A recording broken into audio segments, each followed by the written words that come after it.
आज मैं बताने वाला हूँ, जैसा कि आप सभी जानते ही हैं, 25 दिसंबर का दिन जो होता है क्रिसमस डे के रूप में मनाया जाता है। लेकिन हमारे यहाँ के कुछ इतिहासकारों ने बहुत सारे ऐसे तथ्य हैं जिनको छुपाया, जिनको याद नहीं किया।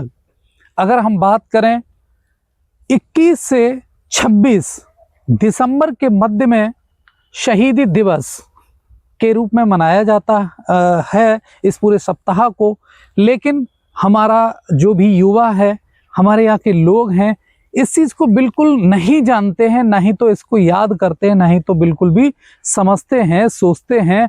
तो क्या आखिर ये शहीदी दिवस है और किस लिए मनाया जाता है, इन सभी चीज़ों को हमारे साथी प्रवीण पांडे सर हैं, पूरा डिटेल में आपको बताएंगे कि आखिर ये है क्या, क्यों मनाया जाता है ये पूरा शहीदी दिवस। उसके बारे में मिलते हैं सर से। ने अभी आपको बताया 25 दिसंबर, जिसे क्रिसमस डे के रूप में भारत नहीं पूरी दुनिया मनाती है। लेकिन क्रिसमस डे मनाना भी चाहिए, लेकिन हमें अपने इतिहास के बारे में भी जानना चाहिए। भारत जो कि वीरों की और शहीदों की धरती है, इसी के परिप्रेक्ष्य में अगर हम देखें तो हमारा एक बहुत बड़ा इतिहास दबकर आज दम तोड़ रहा है, जिसे शहीदी सप्ताह के रूप में जाना जाता है, जो सिख गुरुओं के अमर बलिदान की कहानी है, जिसे वास्तव में मैं भी नहीं जानता था। और अभी तक बस 25 तारीख को मैं क्रिसमस डे ही मनाता था मैं भी।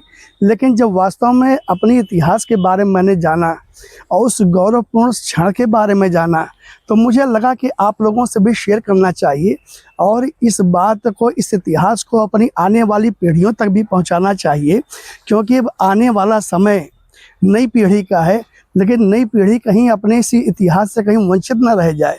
गुरु गोविंद सिंह जो सिख धर्म के 9वें गुरु थे, इन्होंने मुगलों के साथ चमकौर का युद्ध किया था और इसमें अपना उच्च बलिदान दिया था। अपने उच्च बलिदान साथ साथ अपने पूरे परिवार का बलिदान दिया था।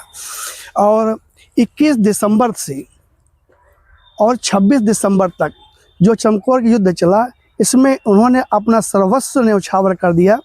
और ये चमकौर का युद्ध 1704 में गुरु गोविंद सिंह और मुगलों के बीच में, औरंगजेब और पहाड़ी राजाओं के बीच में हुआ था। चमकौर जो कि वर्तमान पंजाब में है, पहले पंजाब और हरियाणा और हिमाचल प्रदेश ये एक में थे। तो मुगल बादशाह औरंगजेब और पहाड़ी राजाओं का संयुक्त युद्ध था।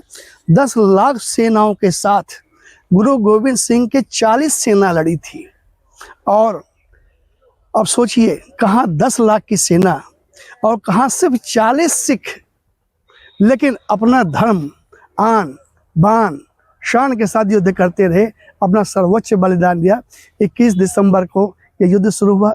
22 दिसंबर को गुरु गोविंद सिंह के जो बड़े पुत्र थे अजीत सिंह, उन्होंने शहीदी पाई। और इसके बाद 23 दिसंबर को गुरु गोविंद सिंह जी के जो दूसरे सुपुत्र थे जुझार सिंह, उन्होंने शहीद पाई। और इसके बाद 25 दिसंबर को छल से गुरु गोविंद सिंह जी की जो माता थी, उनको और उनके 2 नाबालिग बच्चों को औरंगजेब ने अपने कब्जे में ले लिया, बंदी बना लिया। और उनसे ये कहा गया कि आप इस्लाम धर्म स्वीकार कर लीजिए तो आपको छोड़ दिया जाएगा। लेकिन उन दोनों छोटे बच्चों ने, जो कि 9 साल के थे और 10 साल के थे, इन्होंने इस्लाम धर्म कबूल करने से मना कर दिया।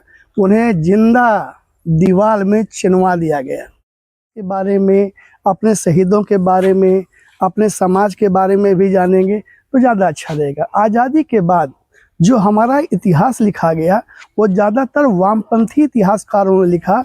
उन्होंने सत्यता को हमेशा दबाने का प्रयास किया और इसमें हमेशा ये सिख गुरुओं का कहीं कोई ज़्यादा महत्व नहीं दिया गया। हमने भी चमकौर का युद्ध इतिहास में पढ़ा है तो सिर्फ 2 लाइन में पढ़ा है। लेकिन जबकि अब ये बातें जब खुल के आ रही, चमकौर युद्ध में कैसे कैसे गुरु गोविंद सिंह जी ने अपना उच्च बलिदान दिया था, तो अब लगता है कि वास्तव में नहीं, इतिहास के साथ हमारे यहाँ कभी भी न्याय नहीं किया गया। इतिहास को वास्तव में हमारे यहाँ दबाया गया। ये कोई अच्छी बात नहीं थी, लेकिन अब चीज़ें निकल के आ रही हैं, तो हमें अपने वास्तव में अपने बुजुर्गों पर और अपने पूर्वजों पर और सिख गुरुओं पर बहुत ही गर्व है। और मैं चाहता हूं कि ये गर्व हमारी आने वाली पीढ़ियां भी महसूस करें। कि हमारे साथी प्रवीण पांडे सर ने पूरी जानकारी दी कि किस तरीके से शहीद सप्ताह जो मनाया जाता है 21 से 26 के बीच में, और गुरु गोविंद सिंह को किस तरीके से उनके परिवार सहित जिंदा जो है चिनवा दिया गया था। पूरी जानकारी सर ने बहुत अच्छे से दी है। आजकल के जो बच्चे होते हैं अक्सर केवल एक ही चीज़ जानते हैं कि 25 जो दिसंबर है वो क्रिसमस का डे होता है, लेकिन कोई भी इतना बड़ा जो इतिहास है रहा है, इतनी बड़ी घटना रही है जिसके बारे में हमारी युवा पीढ़ी नहीं जानती है। तो निश्चित तौर पर सर ने बहुत ज़्यादा महत्वपूर्ण इतिहास से रिलेटेड पूरी जानकारी दी, और निश्चित तौर पर सर जो हैं इतिहास के ही अध्यापक हैं, तो मैं जानता हूं उनसे ज़्यादा बेटर और जो है इसका निष्कर्ष कोई निकाल नहीं सकता है। तो सर, और बच्चों, आज के दिन एक दीपक शहीदों के नाम हम जलाएं। सेंटा तो सजाएं, लेकिन एक दीपक उन शहीदों के नाम भी जलाएं जो इस देश के लिए, इस धर्म के लिए, इस सनातन के लिए, हम सब के लिए अपना सर्वस्व न्यौछावर कर दिया। और अपने आने वाली पीढ़ियों से मैं कह रहा हूँ कि आपको इतिहास के बारे में जानना चाहिए। गूगल पे सर्च करिए, जीपीटी पे सर्च करिए, इनके बारे में पढ़िए, इनके बारे में और जानिए, और तभी हम अपने इतिहास को क्योंकि बढ़िया बना पाएंगे। क्योंकि जिस देश का इतिहास बढ़िया होता है उस देश का निश्चित ही वर्तमान भी बहुत बढ़िया होता है और भविष्य भी बहुत ही शानदार होता है। इस आशा के साथ, इस अपेक्षा के साथ कि हमारी नई पीढ़ी अपने इतिहास के बारे में जानेगी, शहीदों के नाम एक दीपक जलाएगी और उन वीर बालकों का सम्मान करेगी जिन्हें जिंदा दीवार में चुनवा दिया गया, लेकिन उन्होंने इस्लाम नहीं कबूल किया। धन्यवाद। ठीक है पंडित जी, आपने बहुत विशेष जानकारी दी, इसके लिए आपका बहुत बहुत धन्यवाद।